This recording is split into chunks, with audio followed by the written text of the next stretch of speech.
We begin tonight with a story that's dominated the headlines here all week, the disappeared. On Monday, a joint BBC and RTE documentary brought into sharp focus the plight of the families of those murdered and secretly buried by Republican paramilitaries. The most high-profile case was, of course, that of Jean McConville, widow and mother of 10. Her tragic story was told in painful detail. The programme did point out that the IRA has provided information which has helped recover some of the bodies, and it acknowledged Gerry Adams' support for those efforts. But it also put directly to Mr Adams the allegation that he was ultimately responsible for the fate of Mrs McConville. Here's a short extract from The Disappeared. It begins with two of the McConville children describing the last time they saw their mother alive. Around tea time, a rap came to the door. She was in the bathroom getting washed, and the next thing, they were shouting, where is she, where is she? All the people just barged into the house. There were some of these people had masks on, and some of them hadn't got masks on. She was squealing her head out. She was shouting, help me, help me. All this was just wrapped around her, all crying and squealing. I looked over the banister in Davis Flats, and there she was getting thrown into the back of her van. And that was the last time. Aren't you seen her? This woman was taken away and executed. Jean McConville. There's only one man that gave the order for that woman to be executed. That man, right, is now the head of Sinn Fein. I had no act or part to play in either the abduction, the killing or the burial of Jean McConville, or indeed any of these other individuals, and Brendan is telling lies. The Sinn Fein President Gerry Adams speaking there to Dara McIntyre. Well, Mr Adams is in the US tonight and unavailable to talk to us, but the party's chairman, Declan Kearney, is here, along with the leader of the Ulster Unionist Party, Mike Nesbitt. You're both very welcome to the programme. Thanks for joining us. Mike Nesbitt, this programme has prompted your party to table a motion for debate at the Assembly later this month. What do you hope that's going to achieve? Well, I think it will give recognition to what was a most magnificent piece of television. That documentary was of unbelievable quality. And when you look at the content of it, you know, what I would say to somebody who was maybe saying, well, we've got to move on from this, is if we ever tire of listening to the human cost of the Troubles, then we should pack up, because we will have given up on our humanity. And look at what happened in those situations.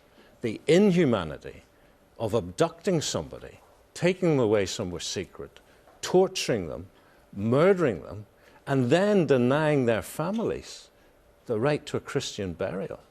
It is unbelievable that that would happen, and that was a long time IRA strategy, not just for the recent Troubles, it goes back a long, long way. This is a very difficult and divisive issue. A Stormont debate is unlikely to be a calm and rational debate. You know that as well as anybody else knows that. It's not a divisive issue. It was entirely wrong to disappear people.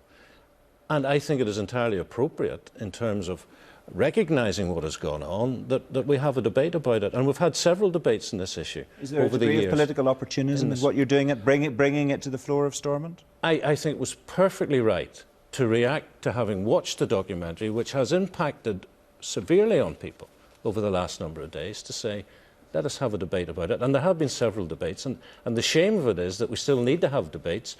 We shouldn't have had to have a debate in the first place, because it should never have happened.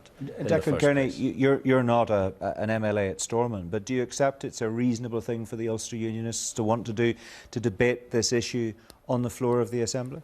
I think in the first instance, the programme spoke to us very powerfully about the heartache and the heartbreak of all of those families who still have not had their loved ones' remains returned to their homes. Heartache and heartbreak visited upon them by Republicans? Absolutely. What happened was a terrible injustice. It was most cruel. It should never have happened. And listening to the programme and the testimony of the families was quite heartbreaking. Now, And reflecting on all of that, if there's to be any purpose to tonight's programme, it must surely be to urge anyone who still holds any scintilla of information that may be of direct or indirect assistance in the location of remains, to please bring that forward immediately to the Commission. It also needs to be an incentive to us all to exercise very responsible political leadership in relation to how we address ourselves to dealing with the unfinished business of our past, and collectively setting about in the here and the now, developing a reconciliation process which can change the character of the divided relationships that we have at the moment and give us better circumstances with which to deal with the past. Okay, let's talk about the past in a moment or two. Just before we move on and I bring Mike Nesbitt back in again, can you explain to people at home who might be slightly baffled, frankly, by the line that senior Republicans take on this in public? You call publicly for people with any information to come forward. What some people are asking is, why do you not speak directly to the people you know were involved? Maybe not you personally, but other senior Republicans who you know very well. They may not have been involved themselves directly, but they will know some of the people who were involved and who may not yet have given up all of the information they have about what happened and how it happened and where those 7 remaining missing people are buried. The commission, which was established approximately 10 years ago to attempt to locate the remains of the disappeared, has been given the fullest cooperation and assistance by Republicanism. Jeff Nuffler, who heads up the commission, is actually on record as having said that when he dealt with the IRA in the past, he felt confident that he had been given 100% cooperation by the IRA. But there are still 7 bodies missing, that's the point. So more still needs to be done. And I would appeal tonight to anyone who would still have information that may assist in the location of those remains to please bring that forward to the Commission or to any member of the Sinn Fein leadership in order that this wrong can be undone. Does that help, Mike Nesbitt? Well, it's been said and it's been said and it's been said. What we need is actions. What we need is concrete leads to get to the remains of those bodies. Now, Declan talks about leadership, and I have to say, you know, if we want to move these things on and deal with the past, we do need leadership, but we need honest leadership. We talk about mutual respect, but actually in the preamble to the Belfast Agreement, it talks about mutual trust. Trust. Now, how can unionists trust Republicans when Gerry Adams says, I know nothing about Jean McConville's murder. I was never in the IRA. And I noticed in the documentary, Billy McKee, the veteran Republican, challenged Gerry Adams to come and say that to my face. Come and say to my face, I was never in the IRA. So Mr. Adams' position is not credible? In your view? Not to unionism. No, it's not. And neither is Martin McGuinness's when he goes to the Oxford debate this week, and he says we never targeted civilians.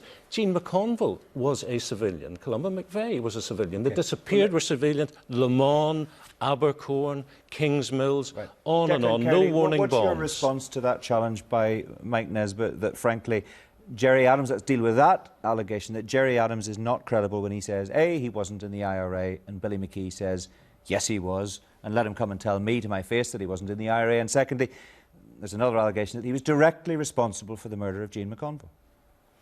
Well, the insistence on posing questions to Republicans all of the time dodges the fact that the past can be an uncomfortable place for us all, and that there may be many questions to be asked of us all and of each other. But this is a direct question being asked of your party president, and you clearly need to deal with it. And Gerry Adams has made his position abundantly clear. And Gerry Adams has invested hugely, emotionally and politically, in the process of attempting to correct the injustice that was inflicted on all of the families of the disappeared. But the charge is that he's been, at best, honest partially. He's not been fully honest. That's the allegation made by unionists, but also made by former Republican comrades. Yes, and I come back to my point. The past is an uncomfortable place for us all. And if we want to ask questions of some, then let's ask questions of us all. And the questions that are being asked have been asked of Republicans tonight. Yes, and it doesn't make it more comfortable by not answering the questions. Absolutely. And questions have been asked of my community, and we've come up with answers. Bloody Sunday was unjustified and unjustifiable. The way the priest at the centre of the Claudy bomb, the allegations about that priest, the way those were handled, that was mishandled, according to Owen Paterson, the Secretary of State, and he apologises. You know, the Prime Minister is prepared to say, Pat Finucane should not have been murdered, and there was collusion, and that was wrong, and we apologise. So questions are asked continuously of my community, and my leaders, including the Prime Minister, offer you answers. Tonight, it happens to be about Gerry Adams. It's about that preamble to the Good Friday Agreement that said this is about mutual trust. Where is the mutual trust? With respect, Mike. Billy McKee says, tell him to come and say to my face I was never in the IRA. Do you know what? I believe Billy McKee, not Gerry Adams. And that's not a good place to be if we're going to have leadership taking us to a position where we can deal with the past. How do you respond to that, Declan? Well, with respect, Mike, your focus consistently is on questions for Republicans. And the difficulty with your approach is that it is based upon an approach where we continue to refight old battles.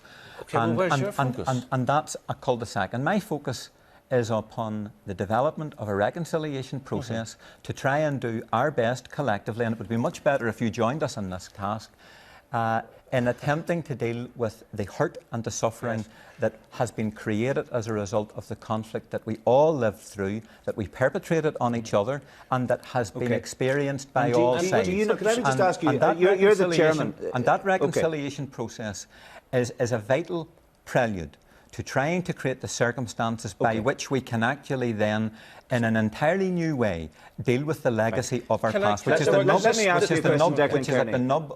chairman. discussion. We don't have a lot of time here, but you're the chairman of Sinn Fein. Are you telling me you believe Gerry Adams was never in the IRA?